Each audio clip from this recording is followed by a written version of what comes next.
It is here, baby. The preseason is officially in the books for the New York Jets, and cut down day, well, that's just 3 days away. The day where every NFL team has to trim their roster from 90 players all the way down to 53. And when you talk about the New York Jets, those decisions certainly will not be easy. It's time with the preseason in the books to discuss who's in, who's out, who's on the bubble, and we will do just that right here on this Saturday evening. Hello, everyone, and welcome in to the Next Gen Jet Show. I'm your host, Connor Long. Those are my co-hosts, Josh Woolever and Chris Grasso. Thank you all for tuning in. Make sure you smash that like button and look down below and hit subscribe because it is completely free and helps the channel grow a ton right here on the NY Flight Jets Talk Next Gen Jets Connor Long trio, if you will, of a YouTube channel. So continue to smash the like button, continue to hit subscribe because it helps spread the channel and continue to help us grow. So we appreciate the support a ton. If you have any questions, you have any comments, you have any thoughts for us, you can throw those in the chat. We will be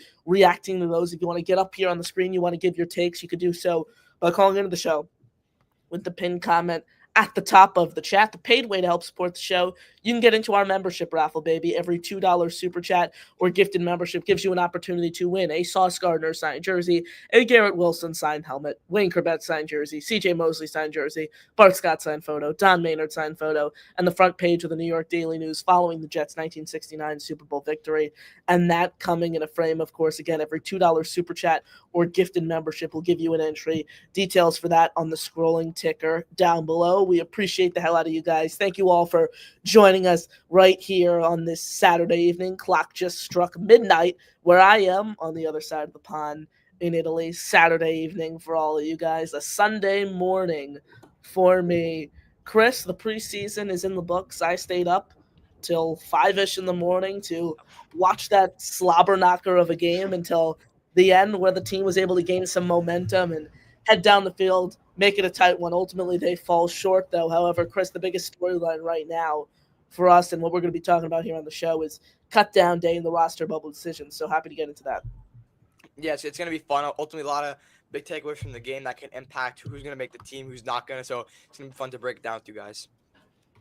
And Chris, per your suggestion, an incredible one made by you, we are introducing a new segment tonight, which will be a week segment right here on the show. Chris, I have a topic picked out for tonight, which I haven't mentioned to any of you yet. Funny enough, my dad actually texted it to me. Not even, am I there?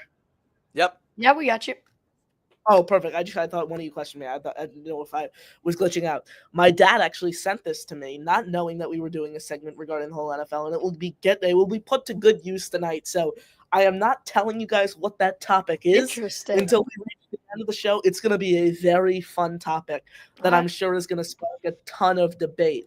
So, Chris, introduce this new segment to everyone since it was what you requested in a or requested or thought of, rather, and it was a great thought. So explain to everyone listening, humor them, if you will. Yeah, so I was thinking, I was sitting around, and I know that we have a lot of listeners to the show that are not Jet fans. So and that's like part of it. Another part of it is that we all are huge football fans. So I was thinking it'd be nice to add a segment for the final 10 minutes of the show where we just talk about storylines happening around the league. So just the entire NFL, not just Jet related. It could be anything surrounding the NFL, storylines, contract talks, playoff implications, all the above. So I think it's exciting. Per Josh's idea, we call it the final whistle. So the last 10, 15 minutes of the show will be dedicated to talking about just the entire NFL and what's happening. So I think it's going to be fun for us. Great idea, Chris. Appreciate it. Ladies and gentlemen, Chris Grasso. My name is Chris Grasso and I love the Jets more than everyone else. I am a highlight warrior. Aaron Glenn is the best coach they could have. Hired, but under 4 games won and he must be fired. I love every 2026 QB just based on highlights. I have watched 5 minutes of Nico's highlights and he is a Hall of Fame. Arm strength is all that matters. This isn't the same old Jets. THE 2025 Jets are different. Justin Fields is the franchise guy. Or Nico will be drafted in 26. Highlights are all that matter. What a guy. Chris Grasso, the innovative thinker among those here on the panel, and a great segment that we're happy to introduce tonight. I mentioned the membership raffle. Baby John wants another entry as he goes ahead and he gifts a membership, baby. You got to be fucking kidding me. Shout out to John. John, your membership went to Dylan Terraman. Ooh. So, Well spent. fellow Jets content creator getting in on the NY Flight Jets Talk membership. Shout out to DT. Appreciate the support. Appreciate all you guys supporting the show. John, I'll add that to your name right now. Another raffle entry for you this month. Again, guys, every $2 super chat or gifted membership gives you an entry into our membership raffle drawing happening on September 15th. Details for that down below. If you can't support the show in the paid way, that's perfectly fine, because smashing the like button and hitting subscribe helps us just as much. And everyone in the building could do that for free as we continue to grow this platform. Josh, I haven't gotten to you yet after that lengthy talk with Chris. How you been? I've been pretty good, Connor. Glad you and I are both living our best vacation lives. You in Italy, me up in the great state of Maine at the top of the U.S. But Chris, great idea. Excited to get into our final roster discussions here before it is officially announced Tuesday afternoon. I think 4 Eastern it is. So cannot wait for that. And baby, after that, we only got one more weekend until New York Jets football, and Jets get the honor to try and take down Aaron Rodgers at Jet Life Stadium. I will be in attendance, and I can't wait, baby. Football is right here. We saw opening kickoff for college over in Ireland earlier today, so that was awesome. And the NFL is right here, baby. Preseason, put it in the books. I do kind of have a little ritual, if you will, before the Steelers game. I have a Rodgers jersey. It's like a practice jersey, so it's not official. So it's not a real Rodgers jersey. And let's just say I had some special plans to put that jersey up in flames as a sacrificial thing to make sure the Jets you mean are the player who you said could win MVP this year? You mean the player who you wanted over Justin matter. On the verge of tears they're after playing they the got Jets. rid of him? When Rodgers is playing the Jets, this is our revenge game. This is our time for Quinn Williams. Chris, Alan wants to know why your face is on his screen. What are you talking about, bro? Like, why is this face on my screen? I'm gonna get back to what I was saying about the Rodgers jersey. So I'm burning it. I'm burning it before the Steeler game as a good luck charm, if you will, to make sure we start off the season on the right note. Someone's jersey who I think we can all burn after last night for the 2 or 3 people that owned it is Adrian Martinez. What a poor performance out of him yesterday. Finished the game 7 of 14 passing, 86 yards and an interception. Should have had 2 interceptions. He had another pass thrown that was literally a gift on a silver platter to a linebacker, however he dropped it. Then there was the fumble, him not paying attention, not looking what's happening behind him. He gets stripped of the ball, and it's Philadelphia possession. And Brady Cook looked like the clear-cut number 3 quarterback. And when you look at the numbers initially, Martinez is favored. However, you dive deeper than that. Brady Cook, his trajectory since OTAs, he's continued to progress. Had a great game yesterday, 68% passing, 99 yards, an interception, while putting the team in position to hit a field goal before going into the break. Martinez is the flashy highlight reel guy. Cook is the guy who throws with great leverage, throws with great anticipation, doesn't turn the ball over often. He's been the clear-cut QB3 when you talk about the majority of the preseason, looking beyond the numbers, and I think he further solidified that last night. I think Adrian Martinez is a Chris Streveler. He's a fun guy in the preseason, and nothing much after that. Keep this in mind. Martinez is 25 in his 3rd NFL year. Cook is 23 as a rookie. And look at this stat from Michael Nane, Jets X Factor, who joined me earlier on the Jake Asman show today, but pointed this out in an article earlier today for JetsXFactor.com. Listen to this. We talk about athletic quarterbacks and needing an athletic quarterback to win football games. Brady Cook's RAS, relative athletic score, is 9.71, which he posted at the Combine. Josh Allen, you ask, 9.74. So the athleticism is there. He's minimized turnovers, continues to evolve as a passer. Josh, I don't think this is a spot on the 53-man roster when you talk about QB3, but Brady Cook has certainly outpaced Adrian Martinez. Right, and I'll add to what he showed you yesterday, and obviously outperformed Adrian Martinez when it comes to the passing perspective, but a couple times when the pocket broke down, he felt confident in his ability to step up, escape, and run, I think for a couple times there. So obviously he showcases that ability, and in a Justin Fields offense, it's going to be pretty pretty easy if you take a guy out of there and replace him with someone of a much similar skill set, which I think that, John, that I think Cook will provide you over Martinez. But again, adding on to what Connor said, there's really no reason right now to take away a roster spot in a sense. And you just use Cook as your backup quarterback there. And there's no need to take a roster spot up on either Martinez or Cook.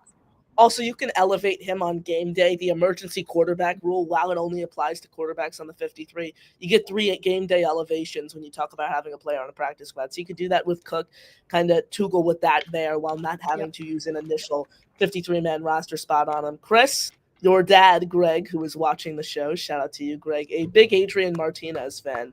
Is he on suicide watch after last night's performance?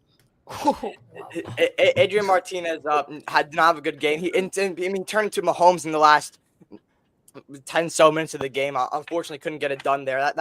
That penalty kind of derailed it all. But ultimately, Brady Cook had a better performance than Martinez, and I think Brady Cook did solidify his position as QB3 on this team after last night's game.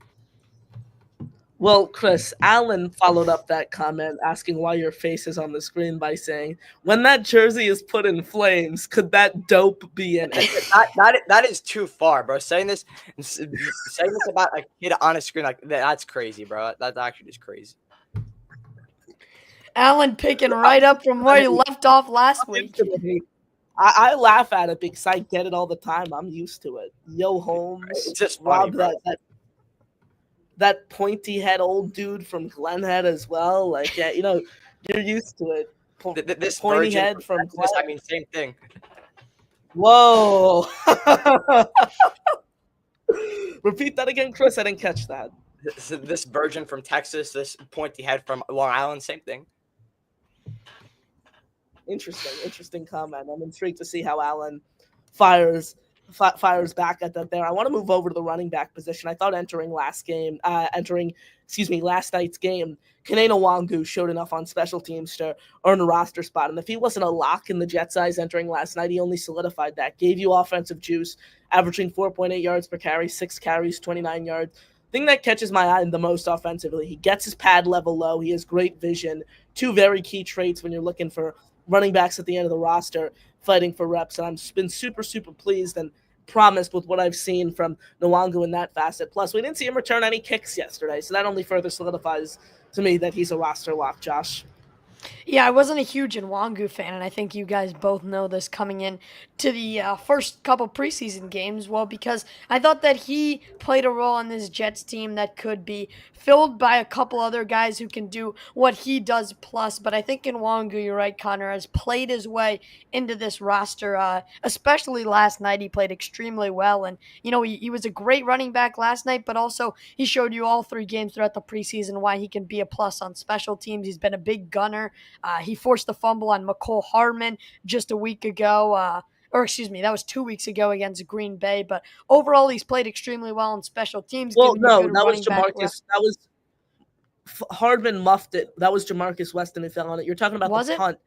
You're talking about Nwangu. You're talking about the punt against the Giants where he flew into the end zone and smacked it out to avoid a touchback. Also that, but I think on one of the punts against Green Bay, he had a big hit. No, on Hardman? Maybe it wasn't the fumble, but it was a tackle. That was Stiggers and Weston, the 2 players. I'm remembering incorrectly. But yeah, he's just showing me enough effort, so I think he has earned Darren Mushi is going to give him a roster spot. Chris, the wide receivers, Jamal Pritchett, my guy. Don't expect anything less out of him. He starts the game on a shaky note, but quickly adjusted, which Aaron Glenn emphasized during his post-game presser. Ultimately returned 3 punts for an average of 21 yards. That 41-yard return just shows the explosiveness that he brings to the table, and that carried offensively as well. Finishing the game, 4 receptions, 54 yards, baby, was the final line for my guy, Jamal Pritchett. He's a lock in my eyes to be the punt returner alongside playing an offensive role.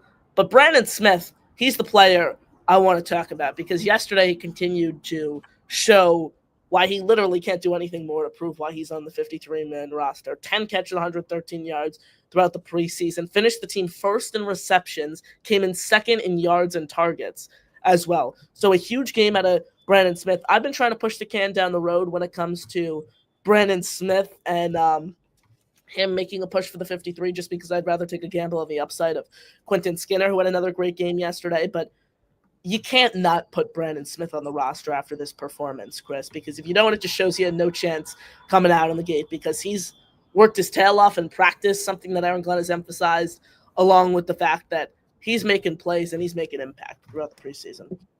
Yeah, I mean, I coming to this game, it was between Brandon Smith and Quentin Skinner, and I think Brandon Smith has just done a great job this entire preseason putting what he has on display. Then obviously Pritchett, I was going to touch on that a little bit too. I was going to say I agree with you 100%. He's a roster lock after last night's game. I was seeing some G5-esque moves in him out of him last night, so it was good to see.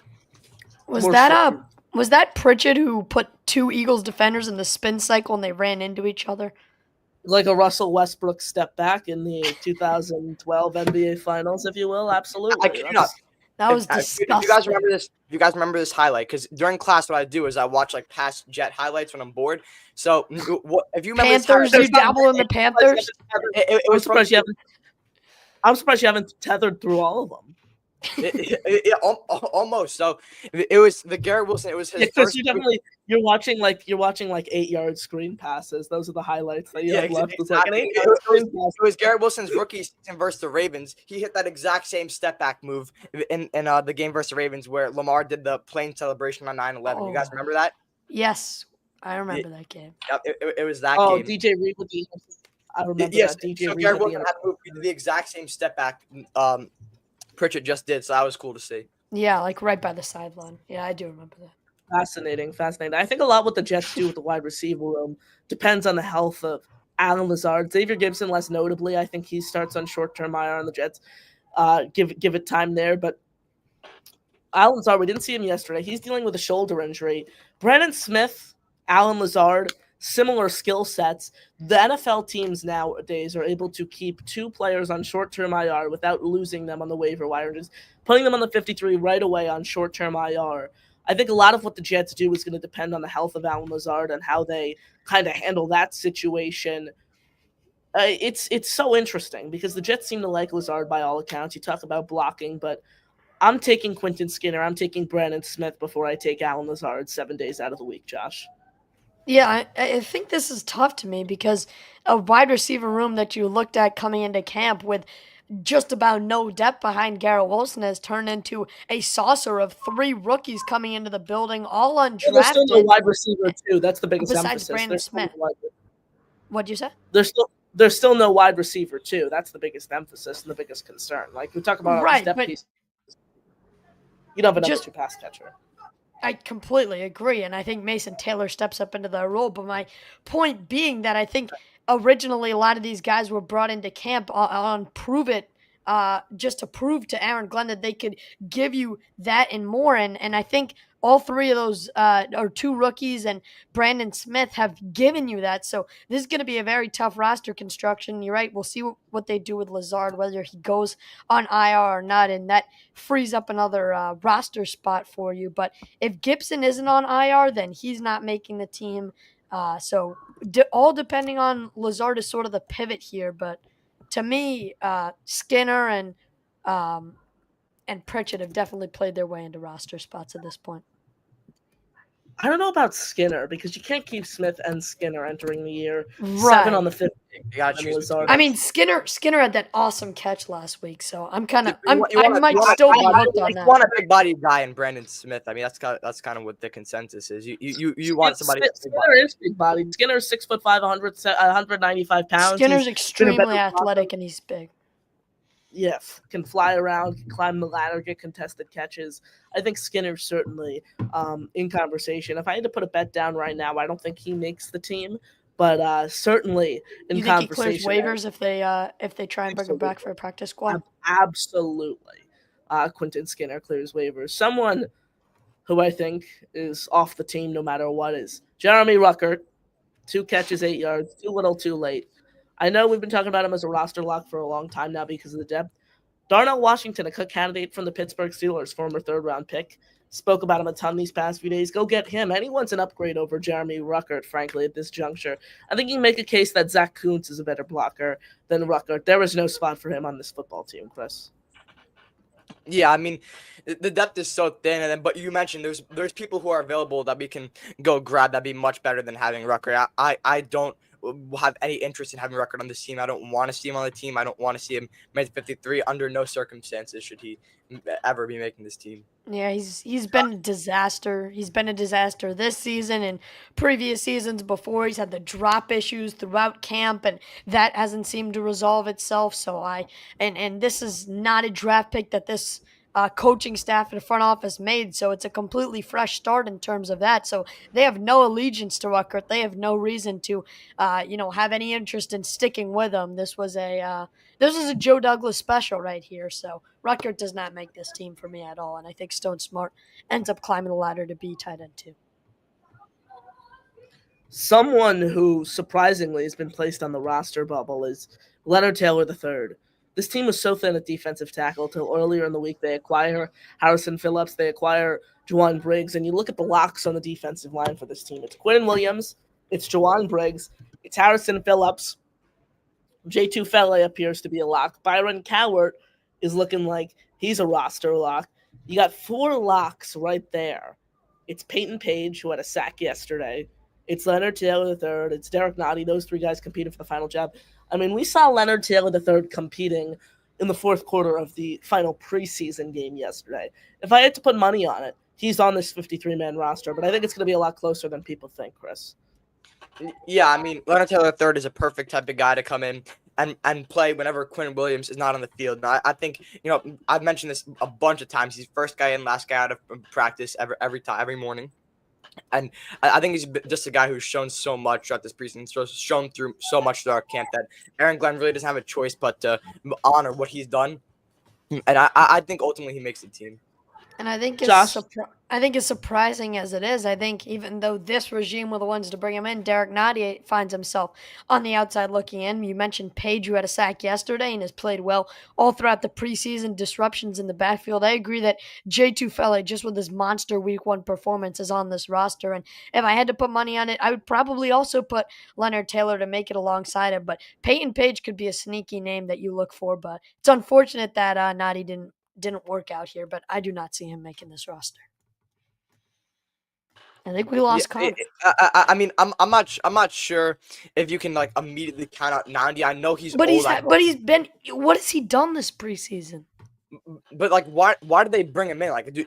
How often do you see? I think they brought him in to compete for a backup role, and he hasn't shown them enough to earn it. Yeah, then just keep Page, and then I don't see Leonard Taylor not making the team. So you can, whether Peyton Page will make it. I mean, you could throw him in depending on what what Aaron Glenn sees, what they think he can do. Right. But I'm not sure about. I mean, I don't know if I want Derek Nottie to make the team. I think there's better options, but I'm not sure. Yeah, I'm not sure that the beast like your face. I think Page is a keeper on the practice squad though. Yeah, Page to the practice squad. I mean, I'm not sure. I don't know if I can see them getting rid of Nandi. I mean, I don't want him to, but he's done nothing. They brought him. He's done nothing. They brought him in as a veteran presence. I mean, I'm not right, sure. But they just traded for 2 more, Chris. If they felt like Nandi was going to make the team, you don't trade for Harrison Phillips. Yeah, I mean, those two moves came out of the blue, and I give huge props to Muji for making. I mean, not really out of the blue, Chris. Why out of the blue? I mean, we've been talking about this. They didn't address it in the draft. We've been talking about this since draft time. We thought maybe 90 would be that guy. He turns out he wasn't. Right, so they give away late picks for it makes sense with the signing of the fill in next to Quinnen. That's not out of the blue to me. Of these 2 signings, I think that's something we saw lacked from Joe Douglas, and then also that and the in-season stuff, but him actually addressing the stuff that he didn't do in the draft. So I think it makes sense that Derek Nottie will not make the team. But it's weird to see them do it, bring in a veteran and then just let him go. But I don't want him to make the team. I don't think he'll make the team. I think it's weird. 2 words: Zadarius Smith. Darren Muji needs to use the same thinking he did on making these defensive tackle trades in the edge room as well. Recognizing that he made a mistake by not addressing the need earlier in the offseason, but doing something to address it now. And a player like Zadarius Smith, familiarity in this scheme, a high caliber run stuff, or get you 9 to 11 sacks a season. He's still on the open market. Go out and sign him. Go out and sign him. As simple as that. But Connor, they spent a day 3 pick on Tyler Barron, and looks like he might not even make the roster at this point. He's making the roster. You don't cut a 5th round rookie he traded up for. It's common that it's common that this happens where developmental pieces, day 3 edge rushers take time to settle in and learn a scheme. You're not cutting someone you traded up for before they've even played a regular season snap. But how does that have anything to do? That, if anything, that actually strengthens the case for the Jets to sign Smith. Right. Thank you all for joining us. I would just say that he has had a bad camp so far, and it looks like, Yeah, obviously, so as a therefore, day 3 pick, it's going to take time to realize if you actually have something there, but that he's shown you nothing so far. Hence why they shouldn't cut him. Hence why it makes more sense for them to sign Smith, right? Right. Yes, I would agree. Thank Or you. a guy like Jadavian Clowney. But yes, get a vet in the room and beef up the edge depth. Then we get to see less of Michael Clemens. Thank you all for joining us right here on the Next Gen Jet Show. Make sure you smash the like button and hit subscribe. It is completely free and helps us grow significantly. Smash the like button, hit subscribe. Questions, comments, thoughts, throw all of those in the chat. You guys call into the show with the pin comment if you want to get up here, give your takes, load up everything in the chat. We're going to get to those. Get all your super chats, get all your memberships in. They get your raffle entries. They get you an opportunity to win a Sauce Gardner signed jersey, a Garrett Wilson signed helmet, Wayne Corbett signed jersey, CJ Mosley signed jersey, Bart Scott signed photo, Don Maynard signed photo. The front page of the New York Daily News following the Jets' Super Bowl victory in 1969, guys. Again, every $2 super chat, every gifted membership will give you an entry. We appreciate the hell out of you guys, and we appreciate all of your support right here on this Saturday evening. Again, questions, comments, thoughts in the chat, call into the show with the pin comment. I'm Jets X Factor's Connor Long. He's Josh Woolever. He's Josh Woolever. He's Chris Grasso. Got to get the pointing down. I'm not Gary here on the show, all right? I normally do the host intros and outros quickly, but that's Josh Woolever. That's my guy Chris Grasso. There we go. I was about to say, for the listeners, we don't do audio. I think this is an audio podcast for a second. I'm like, for the listeners, I got to provide it, but it's video, so you guys can see all that occurs. Thank God, so I don't look like an absolute maniac here on the show. Again, thank you all for joining us. I'm Connor Long. He's Chris Grasso. He's Josh Woolever. We appreciate the hell out of you guys. We appreciate all of your support as always. Let's go over to the phone lines. First up here on the show today is Kyle Clifton joining us now. Kyle, second time today. How you doing, my friend? Buongiorno. There we go. Buongiorno. Ciao. How you doing? I came back even though you shut down my point on Jake's platform. 42,000 subscribers. You knocked me right down. Although I see what you're saying. Oh, regarding Tommy Cutlets? We're talking about Connor Hayward versus Darnell Washington. Oh, that's what it was. I was about to say, I don't think I was like, I thought I was sound with you on your DTR point, but then now I remember that. Size of Darnell Washington. I actually think that Darnell Washington is going to stick. Okay. So, yeah, either or I would be comfortable with. I understand what your point is, that there's the skill set with him back is kind of duplicative. But Glenn can't say we're in the business of collecting good football players, and I happen to believe that Haywood is a pretty good football player and kind of would fit in the scheme, especially for a creative guy like Angstrom. We'll see. I mean, there's other guys I preferred. I think I've mentioned on other streams before Jared Wiley, if he shakes loose. Yes. From Kansas City. That's kind of what I'm calling about. Is I want to see who you guys think might shake loose as, say, a wide receiver 4, 5, 6. That might be an ad here. A fourth tight end. Alan in the chat had DTR as a third quarterback. Alan. And I like DTR. I've always liked DTR, but I think that the Jets would probably go, with the Missouri man because they want to develop and see if there's anything there because of his anticipation and some of the. Yes. But to what you were saying about his the RAS score of Cook, Martinez's was not much far behind if you take a look. I think it's 9.47 or something like that. Yeah, I think Cook's a lot better of a passer too, Kyle, than Martinez. Yeah, and I see what you're saying. The anticipation and stuff. Martinez is a better runner right now, more purposeful. I think maybe better in short area. But the game really isn't about that. But for our system, for the time being, it kind of is. Yeah. Well, Kyle, I'll tell you this. You don't think Darnell Washington's shaking free. I have confidence that he's a New York Jet. How about this? He doesn't shake free. Alan Lazard for Darnell Washington, straight up. Who says no? Well, I mean, everyone seems to be concerned about, sharing the playbook. And in that instance, both teams are, right? Like, I don't really think that's a concern, to tell you the truth. I think that's a little bit overblown. But, I mean, I would much rather have Darnell Washington on the team than Lazard. I don't know if the Steelers feel similarly. Yeah.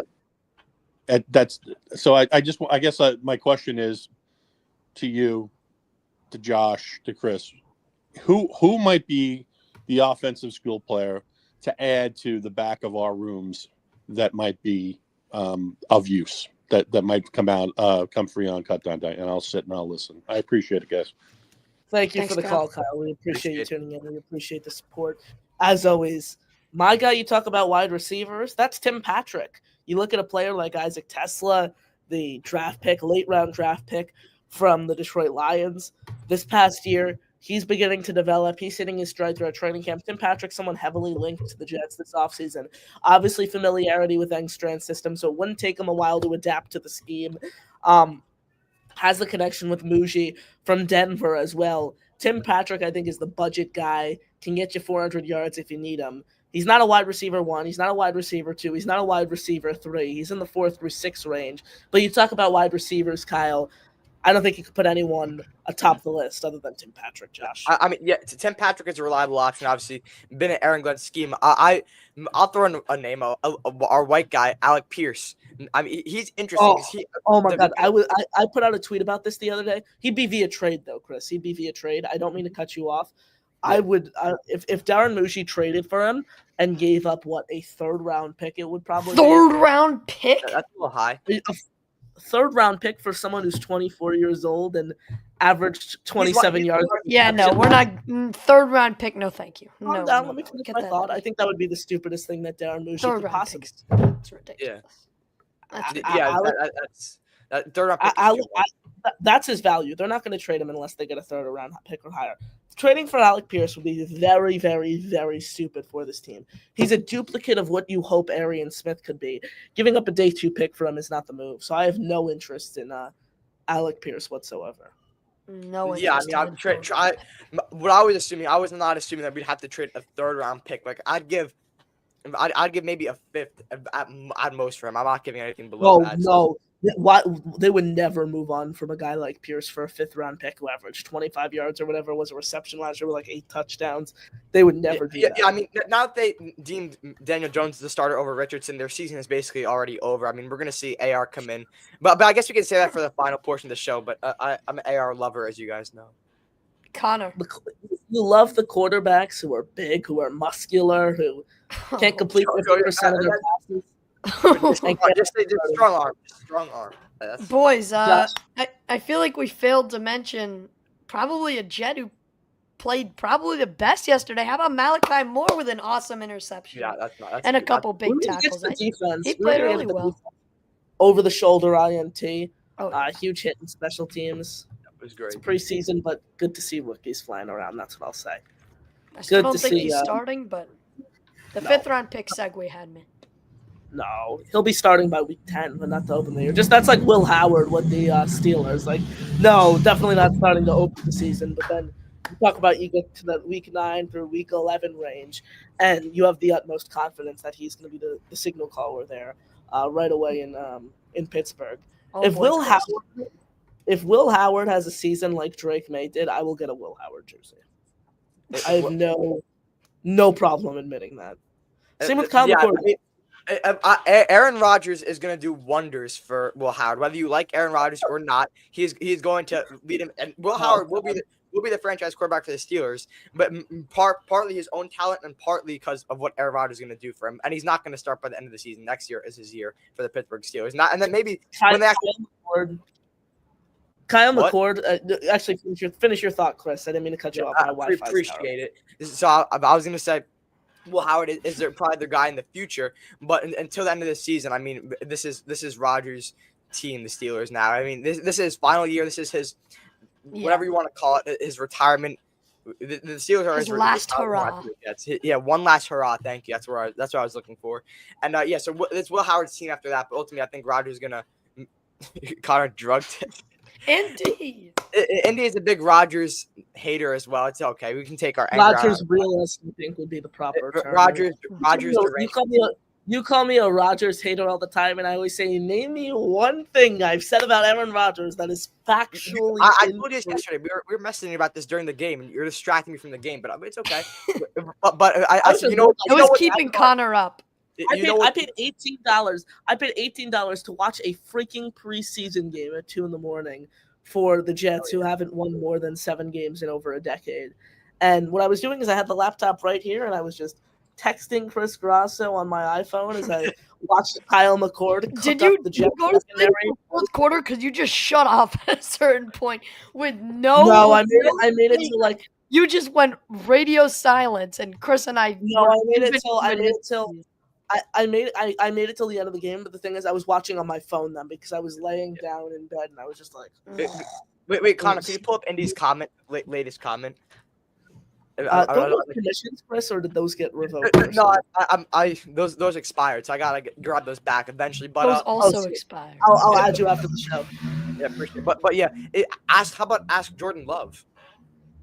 Ask Jordan Love. Jordan Love would say the same thing, Chris. I was literally telling you this the other day. I know you guys did not watch the Rodgers documentary because you hate him, but it explained how Rodgers was a great teammate and well, mentor. Obviously, it's about him.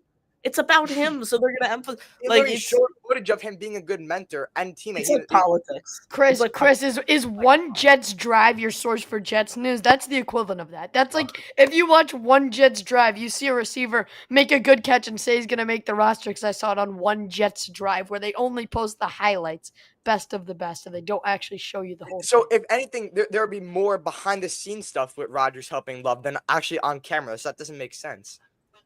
No, it makes plenty of sense. What Josh is saying, they're highlighting minimal moments that are out in the public. Meanwhile, you don't know what's happening behind closed doors, and that's ultimately one of the reasons the Packers truly moved on from Rodgers, because he was not happy when they drafted Love, and he didn't handle that all that great. When they drafted Jordan, we wouldn't handle that great either. You're the big shot, and then they draft a young quarterback to eventually replace you. I mean, this guy has not been good since 2021. This guy's not been good since 2021. I mean, I don't know what we're saying. He's always solid. He'll always have the elite ball placement. He's never been. He's solid. 2022. Chris, let me end this. Let me end this. Let me settle this now. Chris is clinging on to Aaron Rodgers' Hall of Fame career from 5 years ago, and he's scared to admit he's nowhere near the quarterback he was today, and he is not good enough to lead a football team to a deep playoff run. That doesn't go away with Rodgers. Okay, so he won 5 games last year, Chris. We can stop talking about Rodgers. Besides saying he was hurt, why did the team win 5 games? What? Yeah, what? You heard me. You heard me, buddy. Besides that, you say Aaron Rodgers was playing through an injury. Why did the team win 5 games last year? Why was the offense so bad? Because Rodgers was hurt. The play calling was awful. We fired our coach. Said besides Rodgers being hurt. I'm not even. I can't hear you over that voice, bro. I can't hear you. Your mic is bigger than your head, bro. All right, bro. I'm not we even have the same mic, buddy. This conversation because they are completely asinine. Brian Glick, those in the building, and continue to throw all your thoughts, questions, comments in the chat. Appreciate you all. Kyle starts Ryan, starts off thoughts of Kyle Clifton there right away. Again, load up everything in the chat. We're going to continue to get to those. Ryan says, Pritchard made the team IMO, not sure Jamarcus Weston did enough to make it. He was the starting gunner, one of the most overlooked competitions. He gives you so much special teams value. He showed it yesterday. He showed it against the Green Bay Packers in the preseason opener. I want Jamarcus Weston to stick around in the practice squad, Chris. Yeah, I think he's a good practice squad guy. I'm not sure about him making the team. I don't want to see him on the team, but yeah, like you said, good practice squad addition. Weakest link in what aspect? I don't care about broadcasting. I do this show because Connor, Jack, and Josh are dear friends, and I love the Jets. But I don't care, bro. Like you think your takes are logical, but you want to trade Quinn and Williams, bro. Like, what do you? Is Allen getting to your head, Chris? This is what we're seeing? You're letting a hater get to your head? No, I'm just saying what I think. Like I don't care about broadcasting. You guys, Chris, obviously can you remind me of are what very what invested in our what the futures. choice words you said about Allen were to wrap up last week's show? I forgot what exactly did I say? You can remind me.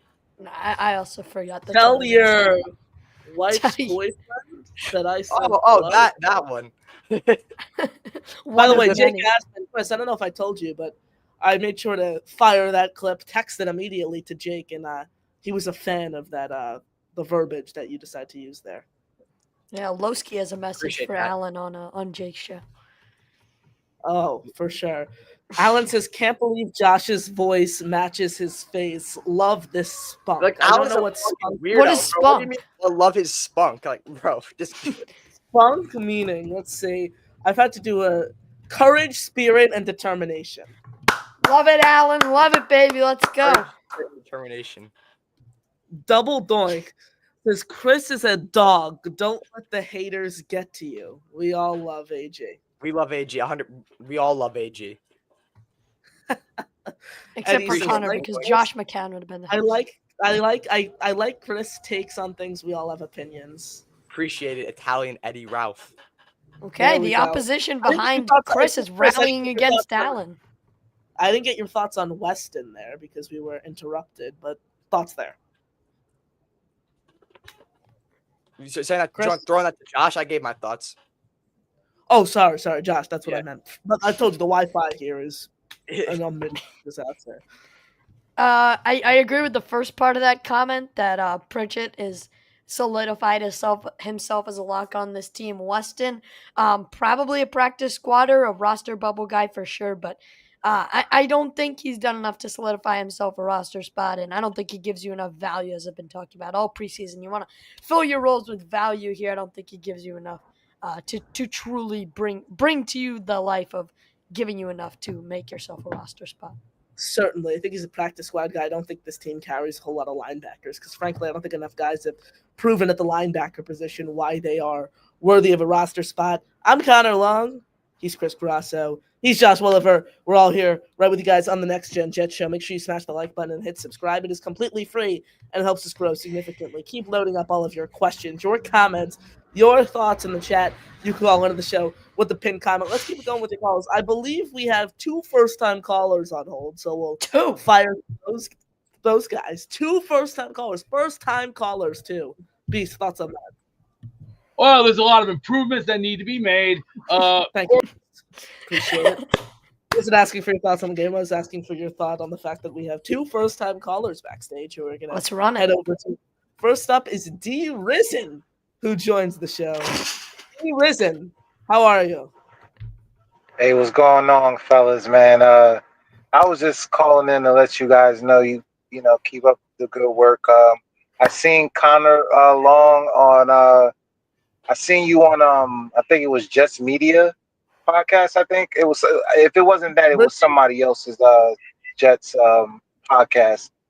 But I think that was the first time I seen you, and they told you to keep going and keep doing your thing, and now I see you on my timeline and I'm like, oh, that's crazy. I just seen you on somebody's podcast. Now you got your own show. So congrats to you guys. I only have one question for each one of you guys. I have one question.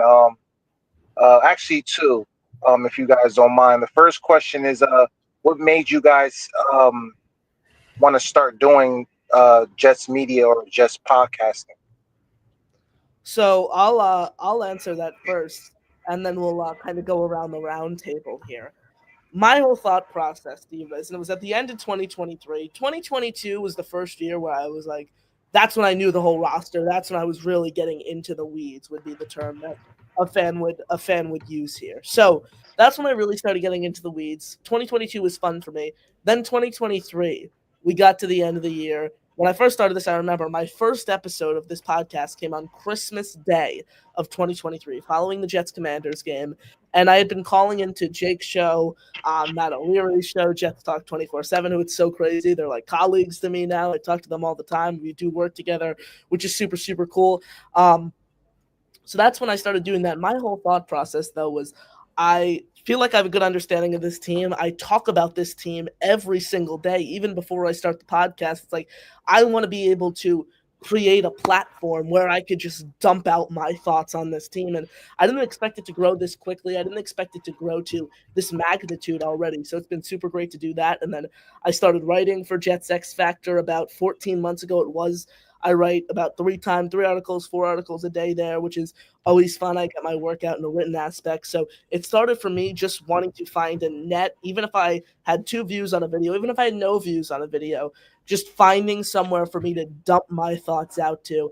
And I had thoughts of getting into sports broadcasting before that, and I didn't think of it as sports broadcasting at the time. I thought of it as just a net for me to be a fan and just get my thoughts out there and give my takes. But a month into doing it every day, I was like, this is what I want to do. And I've been gung-ho on that ever since. I've been going to, doing a ton of stuff with broadcasters, doing a ton of stuff in media. I've been credentialed by the New York Jets multiple times, which is super, super fun. So that's kind of my path. Sorry for the long answer there. Josh, what is your answer?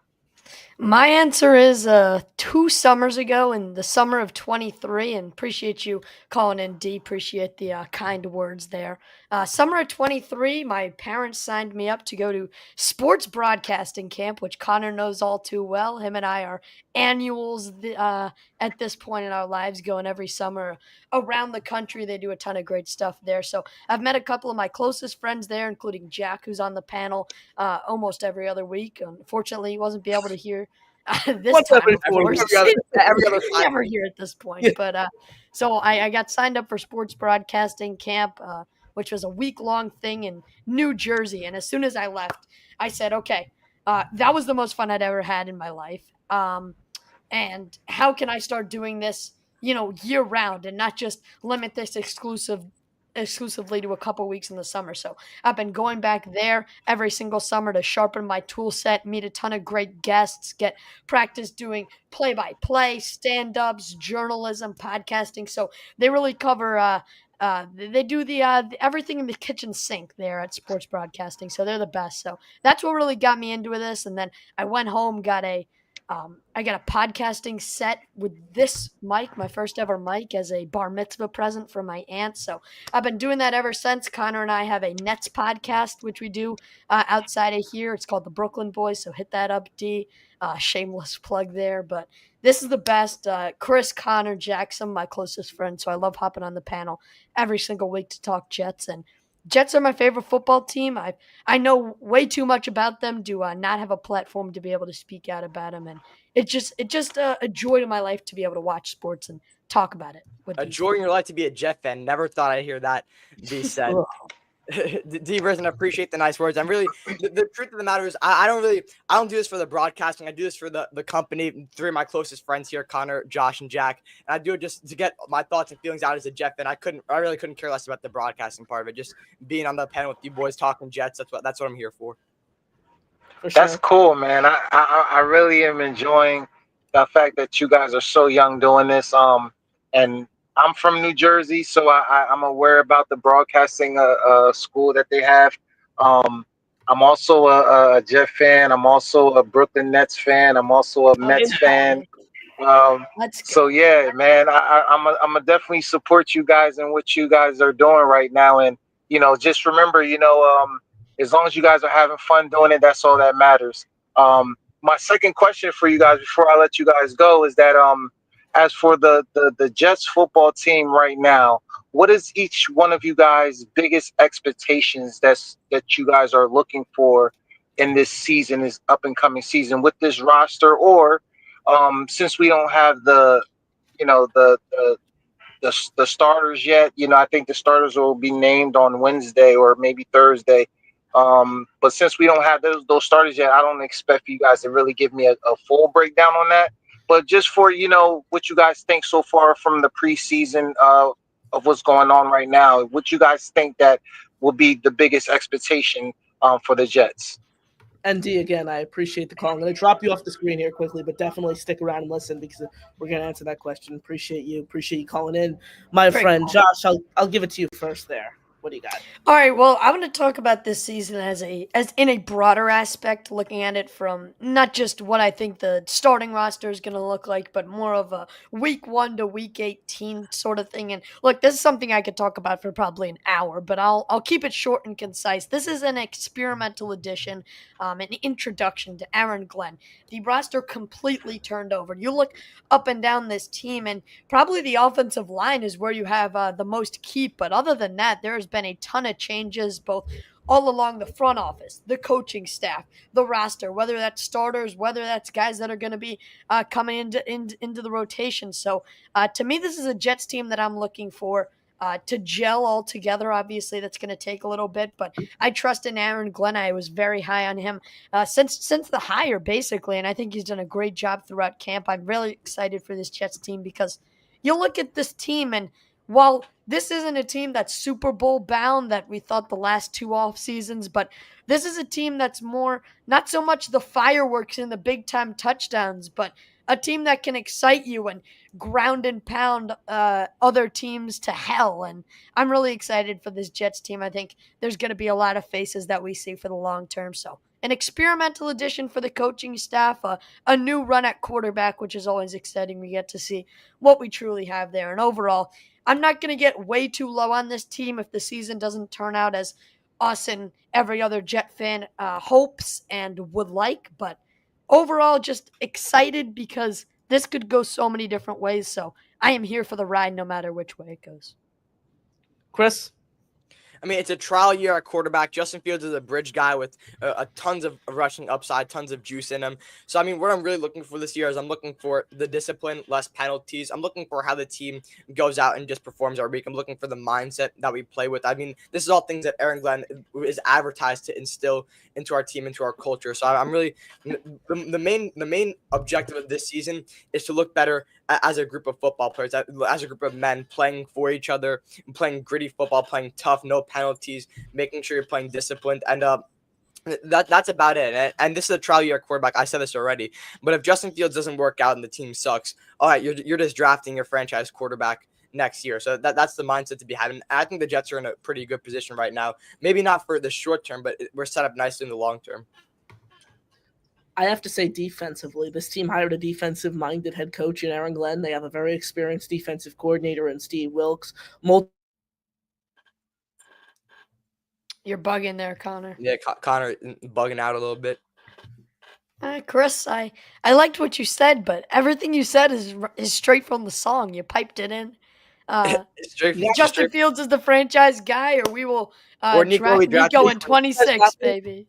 Yeah, we got you, Connor. You're back. Yeah, you're back. Watching a little bit, but we can hear you. What I was saying, I'm looking for this defense. This defense took a step back last year after strong 2022-2023 seasons. You allocated so many resources, not only to keeping this defense intact, signing, re-upping with Sauce Gardner, signing that 3-year, $45 million extension with Jamie and Sherwood. You have Quincy Williams on the last year deal. You just traded for 2 interior defensive linemen. You have a defensive-minded head coach. You have a highly experienced defensive coordinator, multiple coaches, former players sprinkled along that defensive coaching staff: Chris Harris, Dre Bly, Aaron Curry, their linebackers coach, just to name a few. So that's what I'd have to say. I want to see this defense finish top 5, top 10 in total defense because you have the talent, you have multiple all-pros, you have the coaching staff. Why not? This offense is going to be an offense that scores 35 points per game. They're not going to put up the gaudy numbers like we hoped last year's unit would. You need a defense to hold an opposing team to 20 or less points for this team, in my opinion, to win 8 to 10 games, the range that we all want to see them in. So I think that starts with the defensive coaching staff and them executing the plan. Right away, we see you guys wanting to get in on the raffle. Patriots 12 drops in, and he sends a $2 super chat. I hate the Patriots, and I hated this pick as well. They go on a run. Will they go here with the Here we go!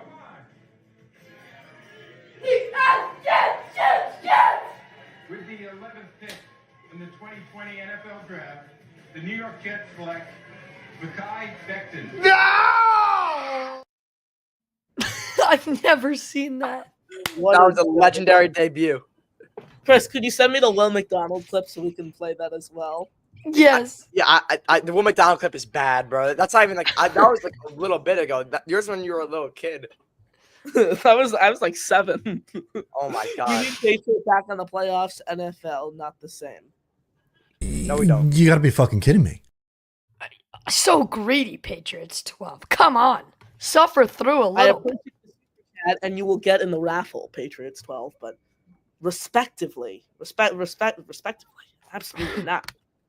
Absolutely not, my friend. Shout out to you, Patriots 12. Appreciate the super chat, nevertheless. Alan drops in with a $5 super chat. Says $2.99, $2.49 for CL, $2.49 for Josh, 2 pennies for the other one's trust fund. Gotta love the hate. That's all. That's all we can say at this point. You're obsessed with me, bro. Good. Alan says, "Oh my God, CL should have quit Jet fandom when the team took Becton over Wirfs." Oh, Becton as over the Lumineers once said, "I wish I could turn back time." Oh my God, he's tough. Period. Get the fuck off the panel. Get the fuck off the panel. Treating me like that. Making a mockery of my incredible verbiage. No, I thought that was cool. Screw you.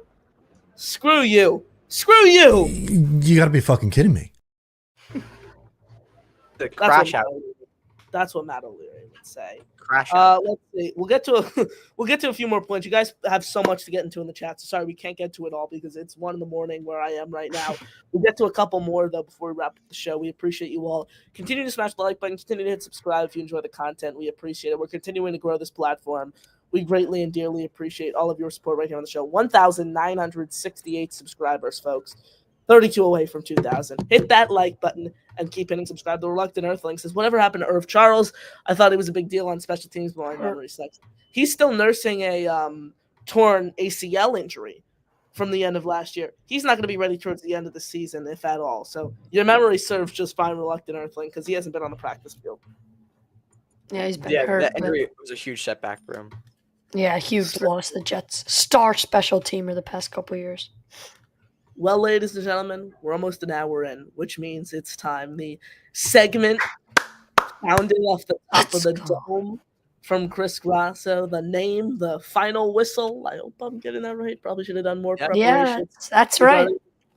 Founded by Josh Woolever. And I'm the schmuck out of the group, the one who's contributed nothing to building the segment. Well, at least I'm here on the panel. At least I'm hosting the show. Yes. There is someone who is technically a part of the show who kind of moseys in and out once every 7 weeks. At least I didn't contribute anything to building the segment. I am going to host the segment, but I didn't contribute any thought process. At least I'm here. I'll say that. Moseys in and out. Participation award. We'll give it to him. I don't want to make it complicated. At least I'm here. Look at this topic I found. This notification I got from ESPN today, and I want to dive into it. I think it's going to create a ton of debate. Ben Solik of ESPN, incredible columnist, incredible writer, ranked all 32 teams from 32 to 1. Who's the least exciting and who's the most exciting team to watch? He had the New York Jets at 24th on the list, and this is entering the season. Had the Jets at 24th on the list, had the Commanders at 1, Ravens at 2, Lions at 3, Bengals at 4, Eagles at 5, and the bottom 3 teams include the Browns at 32, Saints at 31, and Chiefs at 30. So, I'm going to ask you 3 questions each. Who's the most exciting team to watch? Who's the least exciting team to watch? And where should the Jets rank? That's today's segment, the final whistle, right here on the Next Gen Jets show. Okay. Josh, it's your name. I ask you first. Least exciting team to watch. This is a dogfight, no pun intended, between the Cleveland Browns and the Tennessee Titans. But I think I'm going to have to give the edge to the Cleveland Browns because 40-year-old Joe Flacco is going to go in there and win the starting job. And I mean, this guy is literally just in there to manage the game. And this is going to be a pretty awful Browns team for a couple years in a row now. Really, not a ton of star power wherever you look. obviously, they got their big name defensive tackles in Myles Garrett, and you pair him up with Mason Graham. So that should be an insane combo. But outside of that, I mean, what are you looking at? You got a bullpen worth of quarterbacks who are going to be sitting on the sideline. It's like a call to the bullpen, Kevin Stefanski. Someone's going to have to throw, three batter minimum for the Cleveland Browns. They're going to have to, you throw 3 passes and you're out of the game. It's going to be like a circus the way they rotate there. So I am not excited to watch the Browns. When they're on red zone, it's probably going to be them giving up a boatload of touchdowns. And the most exciting team to watch, I will probably go. Wait, Connor, what were the top 5 options?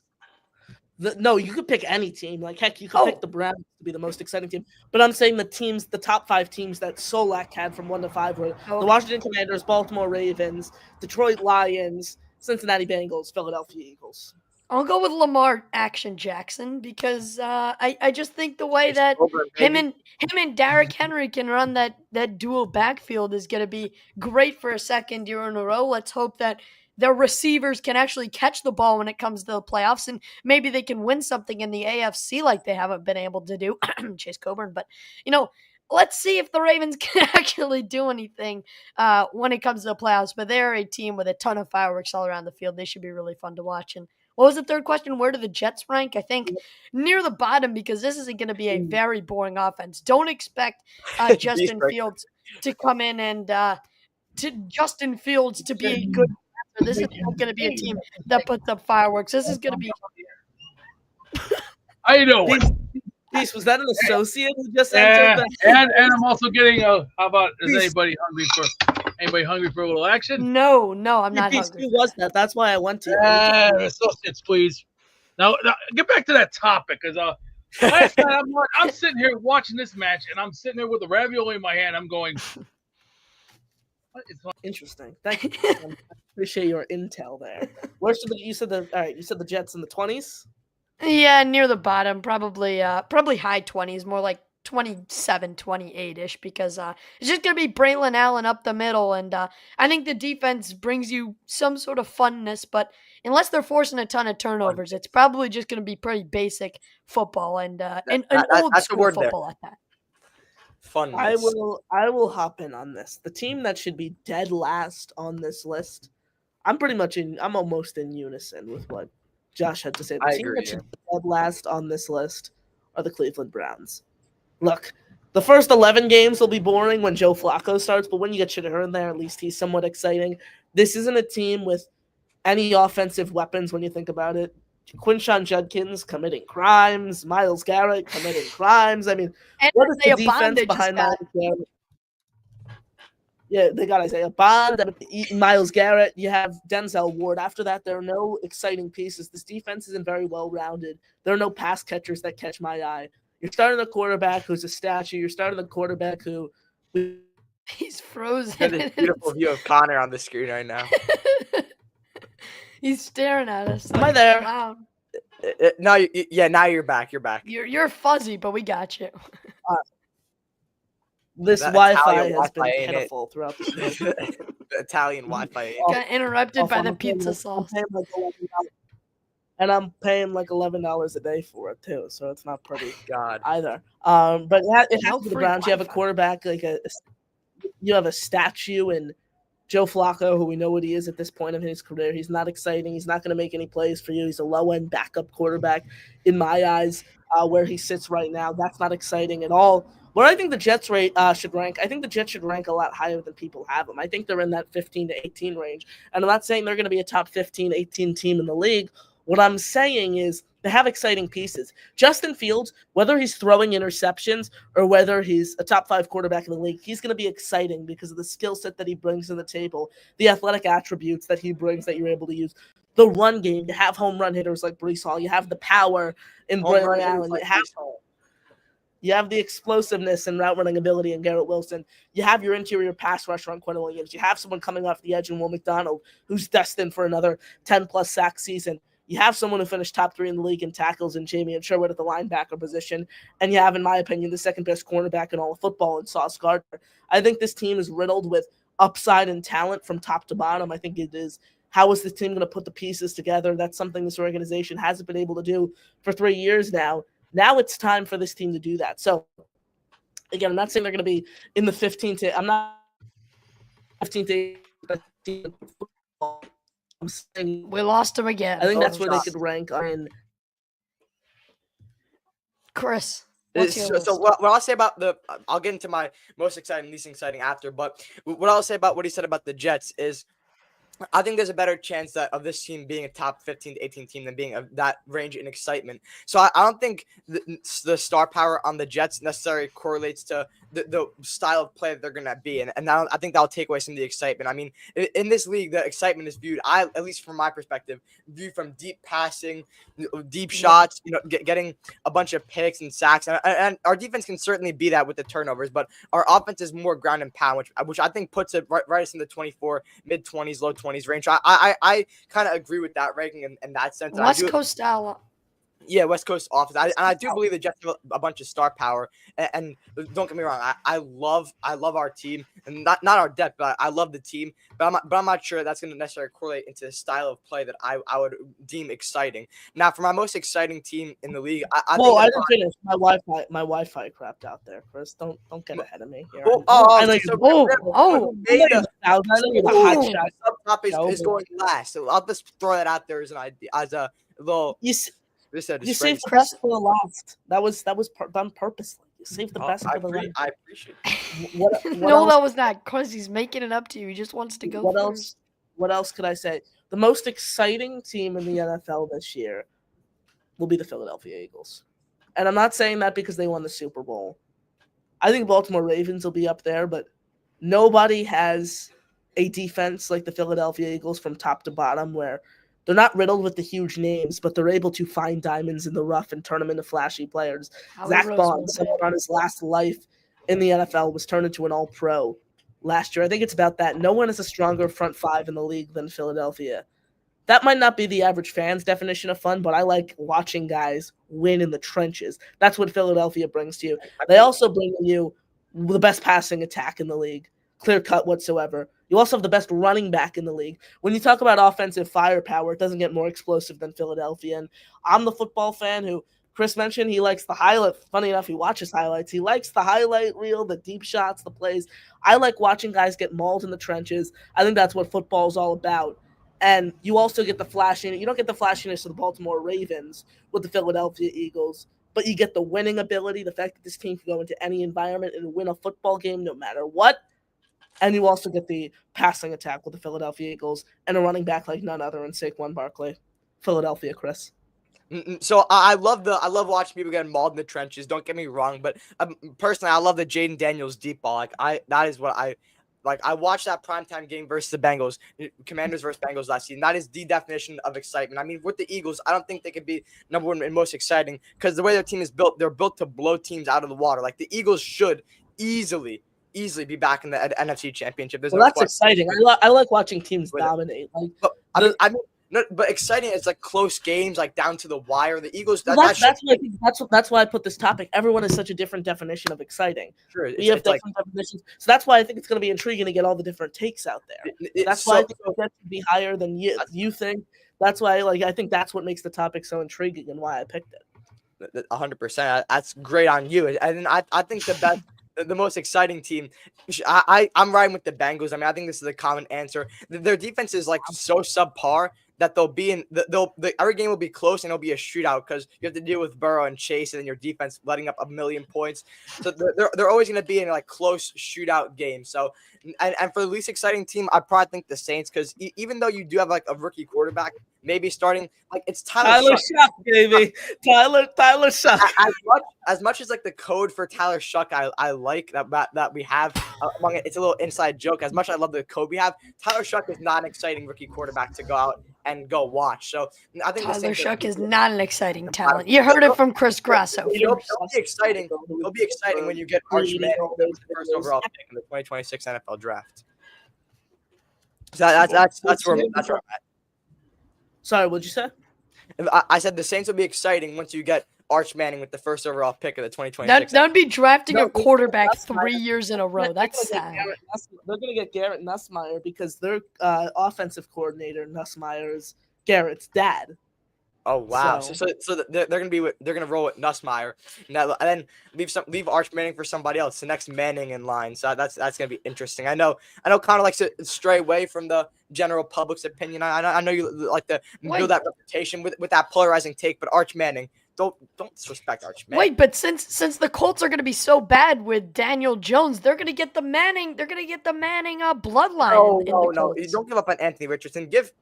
Bro, He's not going to play. How can I? Even if I'm not giving up on Anthony Richardson, Chris, what is there to be excited about him being on This the is bench? the best way to get Chris to stop talking about Anthony Richardson. Alan, thank you. He says, thank you for tuning in, Alan. I appreciate it. It says, enjoy the rest of your Saturday, Connor and Josh. Well, thank you for telling me to enjoy the rest of my morning here. On the other hand, Chris did not get that preferential treatment. Daddy Grasso needs to have a talk with his young whippersnapper. Like in Wow. you virgin. You're not. I'm gonna lose my virginity before you do, bro. Dude, okay. And I don't plan on doing it until marriage either, by the way. So I'm just throwing that out there.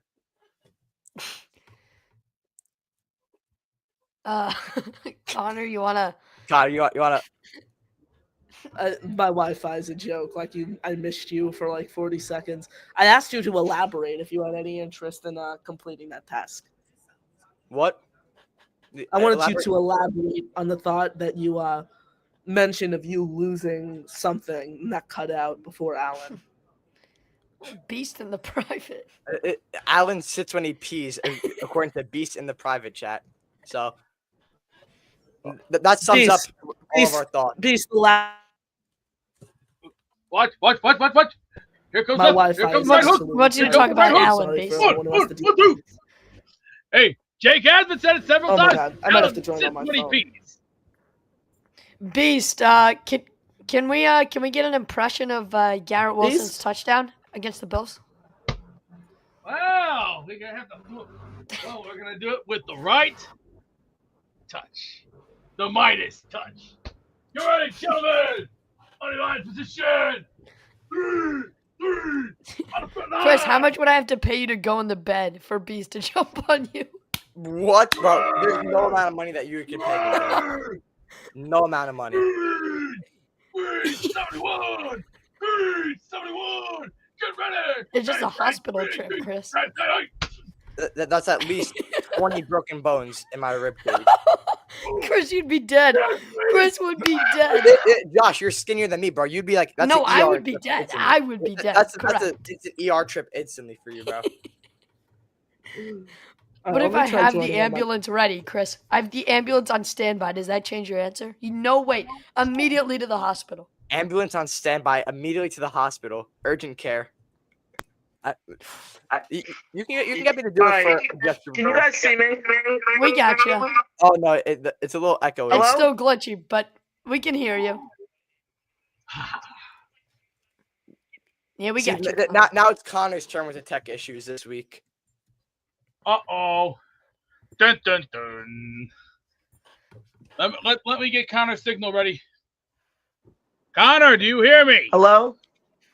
Do you hear me?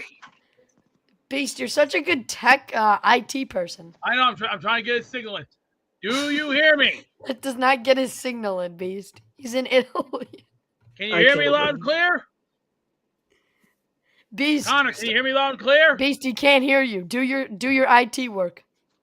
Hold on. Watch this. Connor,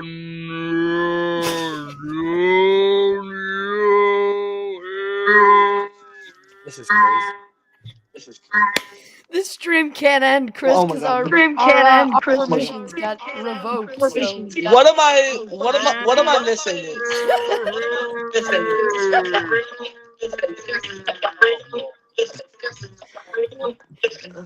I'm trying to go. Okay. I'm trying to Can you go guys hear slow me? here. Yes, Make we it can hear you. slow Yeah, enough so I can make Connor, it- the phone wasn't the play. The phone wasn't the play. Beast, I have a question. Beast, I have a question for you. You ready to hear it? Beast, I have a question for you. Shoot. So I was filling in for Jake Asman, as you know, on the Jake Asman Show, and you called in earlier today, and it wasn't me. It was Six Rings who got backstage on the StreamYard and played a clip of what appeared to be you in a grocery store saying you bought a bag of expletives. Six Rings So- is a moron. Let me sound it off like Gilbert Gottfried. That guy is a moron. He's a moron. Beast, since you're the teacher of the game of football, teach me something that I don't know. Wow. Beast, Indy Jets. Wait. Beast, I got 500 people here. It's like, hey, let me get this comment in. 2 years. I only have 2 Let me years. get this comment. Let me get this comment in here quickly. Indy Jets is wondering if Six Rings' boyfriend had to give him permission to spend money on a super chat. I think he's gay completely. And George Lopez said, "What? What are we saying, bro? Thank you, Beast. Quote Beast. I think he's gay. I don't. Again, that shouldn't. I don't know how we can judge an individual based on that scale. So Yeah. Beast. I do not condemn that. I just want to.